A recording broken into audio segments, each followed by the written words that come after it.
الحمد للہ وکفی وسلام علی عبادہ الذین اصطفی اما بعد۔ اللہ تعالی نے قرآن کریم میں بار بار جن چیزوں پر زور دیا ہے ان میں ایک چیز تقویٰ ہے، اور اللہ تعالی نے سمجھایا ہے، نصیحت کی ہے اور لوگوں کو ان کی عاقبت کے درست کرنے کے لیے یہ نسخہ بتایا ہے کہ تقویٰ اختیار کرو۔ اس لیے اس عنوان کو بار بار قرآن بیان کرتا ہے، اور اللہ فرماتے ہیں کہ آمنوا اتقوا اللہ، ایمان والو اللہ سے ڈرو، حق تقاتے، جیسے کہ اللہ سے تقویٰ اور ڈر کا حق ہے۔ ایک جگہ ارشاد فرمایا کہ یا ایھا الذین آمنوا اتقوا اللہ، ایمان والو اللہ سے ڈرو، ولتنظر نفس ما قدمت لغد، اور ہر آدمی کو یہ سوچنا چاہیے کہ اس نے آخرت کے لیے کیا چیز تیار کی ہے۔ پھر اللہ فرماتا ہے کہ ھدی للمتقین، یہ قرآن ان لوگوں کی رہنمائی کرتا ہے جو متقی ہیں۔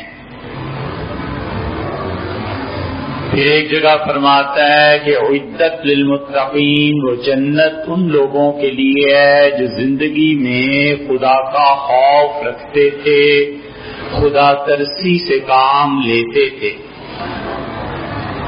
پھر ایک جگہ ارشاد ہوتا ہے کہ نبی صلی اللہ علیہ وسلم آپ بھی اور آپ کے پیچھے چلنے والے بھی، انہیں چاہیے کہ اللہ کا تقویٰ اختیار کریں۔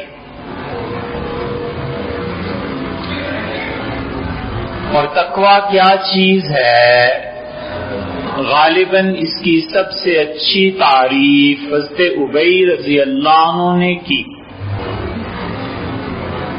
اور امیر المومنین سیدنا عمر رضی اللہ عنہ کا یہ حال تھا کہ وہ سب کچھ ہونے کے باوجود صحابہ کرام رضی اللہ عنہم سے مختلف باتیں پوچھتے تھے۔ چنانچہ حدیث میں آتا ہے کہ وہ کسی دن منبر پر بیٹھے اور انہوں نے کچھ باتیں سیدنا علی رضی اللہ عنہ سے پوچھی کہ علی فلاں فلاں بات کیا ہے؟ تو انہوں نے جب جواب دیا تو آپ نے فرمایا درست کہا تم نے، یہ باتیں ایسے ہی ہیں۔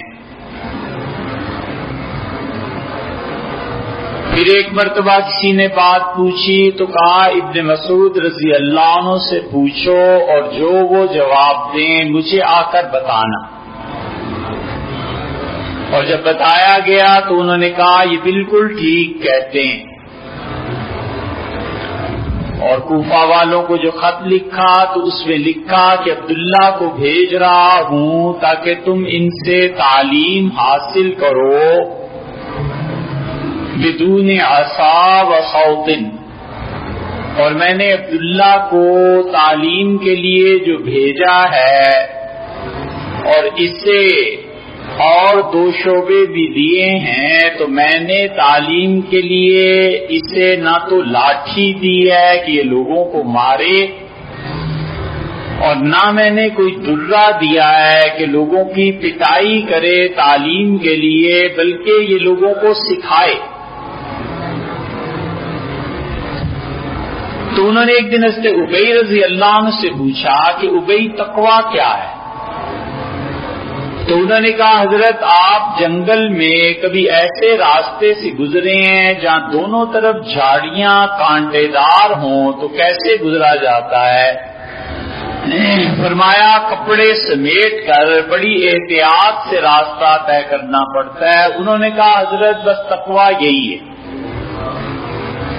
کہ زندگی ایسے گزارے کہ گویا دو طرف کانٹے دار جھاڑیاں ہیں اور انسان کو اس کے بیچ میں سے احتیاط سے گزرنا ہے کہ کپڑے کانٹوں سے الجھ نہ جائیں. اس لیے انسان جتنا تقویٰ اختیار کرتا ہے حقیقت یہ ہے کہ وہ آدمی اتنا ہی اللہ کے قریب ہوتا چلا جاتا ہے، چاہے اس کی عبادت کم ہو اور چاہے اس کی عبادت زیادہ ہو، اور خواہ اس کا علم تھوڑا ہو اور خواہ اس کا علم زیادہ ہو، اللہ کا قرب تقویٰ دیتا ہے. اسی لیے ایک تابعی غالباً عامر ابن قیس رضی اللہ رحمت اللہ علیہ رو رہے تھے وفات کے وقت، تو لوگوں نے ان کی توجہ دلائی ان کی نیکیوں کی طرف. تو انہوں نے کہا نیکیوں کی بات نہیں ہے، اللہ کہتا ہے انما یتقبل اللہ من المتقین، اللہ ان لوگوں کی نیکیاں قبول کرے گا جو پرہیزگار تھے، متقی تھے. تو میں سوچتا ہوں نیکیاں تو جو بھی کی سو کی، میں متقی ہوں یا نہیں.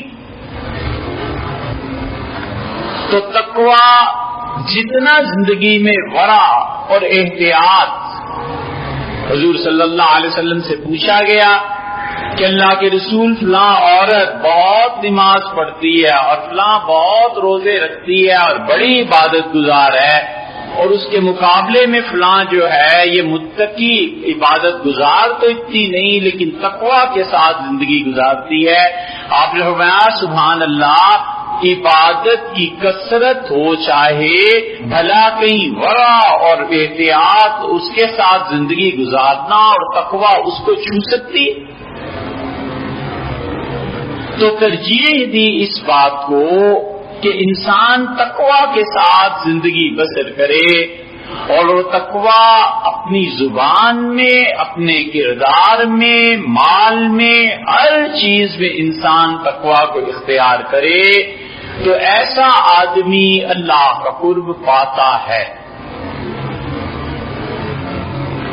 آپ کبھی بات کریں مذہب کے متعلق تو لوگوں نے ایک بہت بڑا ہتھیار یہ رکھا ہوا ہے کہ کس کی سنے اور کس کے پیچھے چلے. ایک مولوی کچھ کہتا ہے، دوسرا مولوی کچھ کہتا ہے، اور امت تباہ ہو گئی، 72 فرقے بن گئے. 73 نمبر بس کون سی ہے؟ وہ جو آیا ہے کہ ما انا علیہ واصحابی، جس پہ میں ہوں اور صحابہ کرام رضی اللہ عنہ میں، بس وہ رستہ پتہ چل جائے ہم تو جی اس پہ چلیں گے. اور وہ بھول جاتے ہیں اس حدیث کو کہ حضور صلی اللہ علیہ وسلم نے فرمایا دوسری روایت میں کہ ستفترق امتی، میری امت تقسیم ہو جائے گی 72 فرقوں میں. اور آپ نے فرمایا سب سے زیادہ شریر اعظمھا، ان میں سب سے بدترین فرقہ جو بنے گا یقیسون الامور، وہ ہوں گے جو اپنی عقل سے فتوے دیں گے. اللہ نے جن چیزوں کو حرام کی ہے اسے حلال کریں گے، جو حلال ہے اسے حرام کریں گے.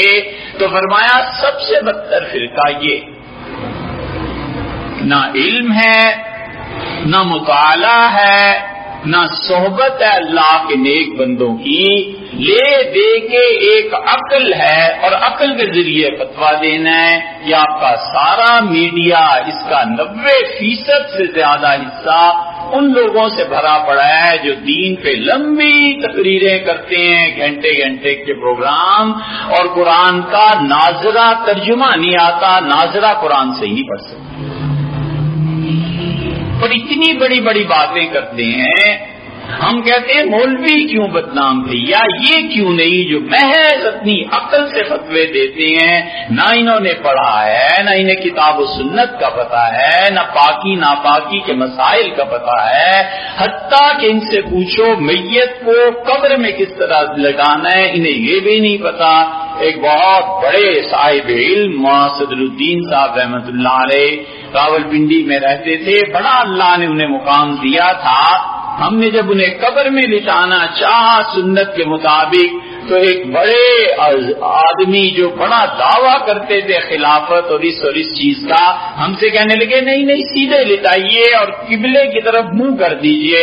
اب ہم بولیں تو سارے لوگ کھڑے ہیں اور ہم کریں تو سنت واجب کے خلاف کرتے ہیں. آخر ان کے صاحبزادے نے کہا ایسے ہی کر دیجئے جیسے یہ کہتے ہیں. ہم نے کہا دنیا بھر میں خلافت کا ڈھنڈورا پیٹنے والے اور یہ تک نہیں پتا کہ میت کو لٹانا کیسے ہے قبر میں، بس اس لیے کہ نہ پڑھا ہے نہ اللہ کے نیک بندوں کی صحبت میں رہے ہیں نہ کہیں سے علم سیکھا ہے، محض عقل ہے اور عقل کی بنیاد پر وہ چلے پورے اسلام کی نمائندگی کرنے. حضور صلی اللہ علیہ وسلم نے فرمایا تھا کہ سب سے بدتر فرقہ میری امت میں تم دیکھو گے یقیسون الامور، جو چیزوں کو قیاس کریں گے کہ ایسے ہے تو ایسے ہونا چاہیے، ایسے ہے تو ایسے فتویٰ دینا چاہیے، چاہے کتاب و سنت اس کے برعکس کہے. کل کو ایک آدمی اٹھے اور کہے کہ ڈاکٹروں کا کیا ہے جی، یہ تو سب بے وقوف ہیں، ان کی کیا سننی ہے، مجھ سے دوا لو. تو دوسرا پوچھتا ہے کہ حضرت ڈاکٹر اعظم صاحب پاکستان کے جناب والا کہاں پڑھے ہیں، ہاؤس جاب کہاں کیا، کہتے چھوڑو دفع کرو ان سب چیزوں کو، میں جو بتاتا ہوں وہ کرو. تو یہ وہی کر سکتا ہے جس نے موت اور خودکشی کرنی. بیسیوں امور ایسے، انجینئر نقشہ بنانا ہے، صاحب کہاں پڑھے ہیں، پوچھتے ہیں کہ کہاں سے تعلیم حاصل کی ہے، نقشہ بنانا ہے گھر کا، کہ چھوڑو نقشے کو میں خود بیٹھ کے بنا دیتا ہوں، میں تو اتنا سمجھدار ہوں. یہ محض عقل کا استعمال ہے، نہ اس نے پڑھا ہے نہ اس نے تعلیم حاصل کی ہے. تو یہ تو وہی آدمی بنا سکتا ہے جس نے پیسہ برباد کرنا اور گھر 10 سال میں چھتیں گر جائیں. دین ہی اتنا سستا کیوں ہے کہ جو عقل میں آیا بس اس میں فتویٰ دے دیا، جو عقل میں آیا بس کہہ دی بات، اس لیے کہ عقل ہے نا، اور اس سے بڑے کی عقل اس چھوٹے کی عقل کو رد کر دے گی. کوئی نہیں پوچھتا کہ صاحب پڑھا کہاں ہے، مطالعہ کتنا ہے، گھر میں کتابیں کتنی ہیں، آپ کا تعلیم کا بیک گراؤنڈ کیا ہے، کوئی نہیں، بس میڈیا ہے اور یہ لوگ ہیں. اس لیے حضور صلی اللہ علیہ وسلم فرمایا تھا ان میں سب سے بدتر طبقہ وہ ہوگا جو بغیر پڑھے لکھے، مراد آپ کی یہ تھی، حالانکہ فتویٰ کے لیے بڑا ٹھوس اور گہرا علم چاہیے، تب جا کر کہیں آدمی اس قابل ہوتا ہے کہ کوئی بات کرے.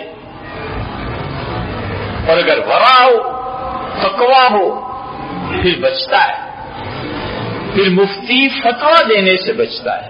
کہتا ہے بھیا کسی اور سے پوچھ لیجئے.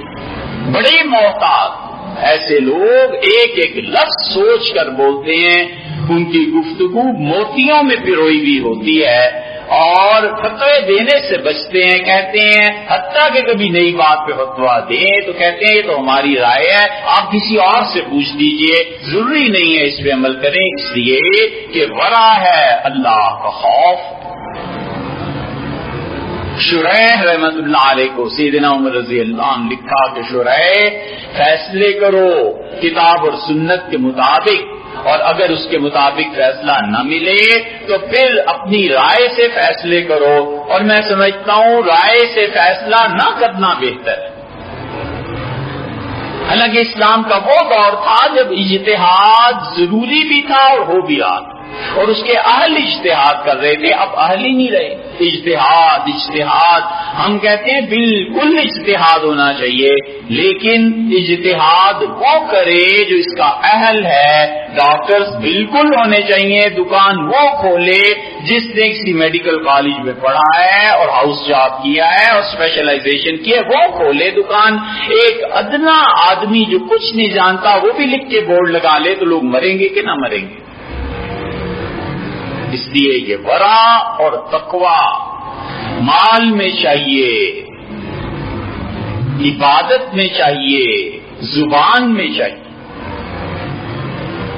ام المومنین سے عائشہ رضی اللہ عنہا بڑی متقی تھی، بہت پرہیزگار تھی، حضرت رسالت پناہ صلی اللہ علیہ وسلم نے ان کے لیے گواہی دی. حضرت عمار ابن یاسر رضی اللہ عنہ ام المومنین رضی اللہ عنہ کے مقابلے میں آ گئے تھے اور سیدنا علی رضی اللہ عنہ بیٹھے ہوئے تھے اور کسی نے حضرت عائشہ رضی اللہ عنہ پر تنقید کی تو حضرت عمار رضی اللہ عنہ کا اٹھ جا یہاں سے، نکل اس مجلس سے، ہمارا سیاست کا اختلاف اپنی جگہ پہ، لیکن تم جانتے نہیں ہو کہ وہ حضور صلی اللہ علیہ وسلم کی جنت میں بھی دلہن ہے اور اس دنیا میں بھی ان کی اہلیہ رہی، اور وہ حضور صلی اللہ علیہ وسلم کو بڑی پیاری لگتی تھی.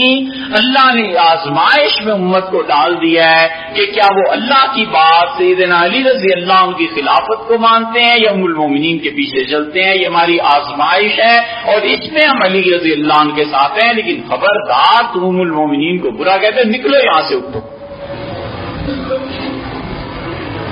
خواب دیکھا ام المومنین رضی اللہ عنہ نے اور فرماتی تھی میں نے خواب میں دیکھا کہ 3 چاند میرے حجرے میں آئے اترے ہیں. تو صبح میں نے والد صاحب سے بیان کیا. ابو بکر رضی اللہ عنہ اتنے ماہر تھے تعبیر کے کہ حضور صلی اللہ علیہ وسلم اپنے خواب کی تعبیر ان سے پوچھی. جب انہوں نے تعبیر دی تو آپ نے فرمایا یہ میں نے رات دیکھا تھا، صبح ایک فرشتے سے تعبیر پوچھی تھی، فرشتے نے بھی یہی تعبیر دی ابو بکر جو تم دے رہے ہو. ابھی وہ خواب بھی بتائیں. حضرت عائشہ رضی اللہ عنہ کہتی ہے والد نے سنا کہ 3 چاند میرے حجرے میں اترے ہیں اور چپ ہو گئے. اور جس دن حضور صلی اللہ علیہ وسلم کی تدفین ہوئی میرے پاس تشریف لائے اور والد نے کہا یہ پہلا چاند ہے جو تیرے حجرے میں اترا ہے. خیر ہوا، تینوں میں سب سے اچھا چاند یہ تھا جسے دفن کر دیا. تشریف فرما تھی. اور ایک عورت جس نے فتح مکہ میں حضور صلی اللہ علیہ وسلم سے بیعت کی تھی وہ آئی. بہت عورتیں بیٹھی ہوئی تھی اور اس نے کہا ام المومنین میں نے حضور صلی اللہ علیہ وسلم سے بیعت کی تھی اور میرا خیال ہے اللہ مجھے کبھی بھی عذاب نہیں دے گا اور میں جنتی ہوں، اور میں نے جتنی باتوں کا وعدہ کیا تھا حضرت رسالت پناہ صلی اللہ علیہ وسلم ساری باتیں پوری کی ہیں، نہ میں نے یہ گناہ کیا نہ یہ کیا نہ یہ کیا، اب تک ان وعدوں پر قائم ہوں. وفیت، میں نے سب باتیں پوری کر دی ہیں اور میں جنتی ہوں. سب چپ رہے. اگلے دن پھر آئیں اور کہنے لگی ام المومنین میں نے رات کو دیکھا خواب میں مجھ سے کسی نے کہا کہ یہ کون المتعالیت علی اللہ، تم ہو جو اللہ کی قسم کھا کے کہتی ہو کہ تم جنتی ہو، اور عین ممکن ہے تم نے اپنی زبان کسی ایسے معاملے میں کھول دی ہو جہاں تم چپ بھی رہتی تو کام صحیح تھا، اور ممکن ہے تم نے اپنے گھر میں ایسی چیز رکھ لی ہو کہ اگر اللہ کی راہ میں صدقہ کر دیتی تو یہ زیادہ بہتر تھا، اور پھر تم کہتی ہو تم جنتی. حضرت عائشہ رضی اللہ عنہ چپ سنتی رہی اور اس نے کہا ام المومنین میں اللہ سے معافی مانگتی ہوں کہ کبھی ایسا جملہ کہوں کہ میں جنتی. اس لیے یہ ورع اور تقویٰ ہے زبان کا کہ ہم مت ایسے جملے بولے کیونکہ بولے بغیر بھی گزارا ہو سکتا ہے، اور مت ایسی چیزوں کو جمع کریں کہ اگر خیرات کر دیتے اللہ کی راہ میں تو کسی کا کام بن جاتا، کسی کا فائدہ ہو جاتا. اللہ تعالی ہمیں اور آپ کو عمل نصیب کرے.